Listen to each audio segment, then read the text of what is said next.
ಮೊದಲ ಸಾಧ್ಯ ಅಂದರೆ ಈ ಬ್ಯಾಚ್ సార్ మనకు సమ్మర్ వెకేషన్ పెట్టేసి చేస్తాం. ఏదేమైనా కూడా టీచర్ల యొక్క ఉద్దేశం ఏముంటుందంటే మీరు తప్పనిసరిగా పాస్ కావాలి.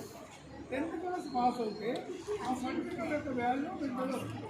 ఆ సర్టిఫికేట్ ఉంటే ఏదైనా ఇంటర్వ్యూ పోగలుగుతారు, దేనికైనా వాల్యూ చదువుతారు.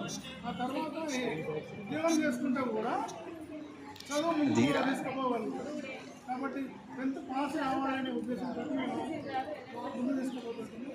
మీరు అందరూ కూడా జ్ఞాపకం ఇంకా సక్సెస్ అవుతుండే. మీరు కొంచెం ఉంటే ఒకవేళ నా దగ్గర కానీ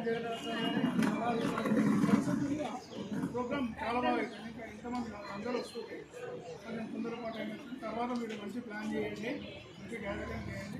ఫ్రెండ్స్ ఎవరైనా కూడా ఎప్పుడైనా ఓన్లీ హై స్కూల్ ఫ్రెండ్సే గుర్తుంటారు. కాలేజ్ ఫ్రెండ్స్ అప్పుడు వస్తారు, అప్పుడు వెళ్ళిపోతారు. డిగ్రీ ఫ్రెండ్స్ అప్పుడు వస్తారు, వెళ్ళిపోతారు.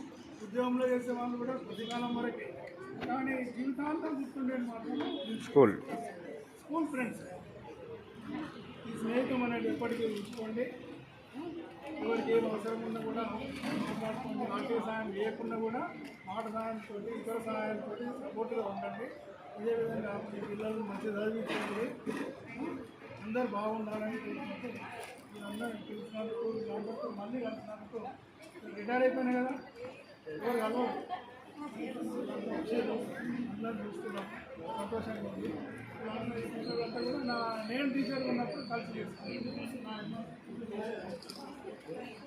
సార్ మాత్రం నాతో పాటు వచ్చిండు. థ్యాంక్స్. Okay sir.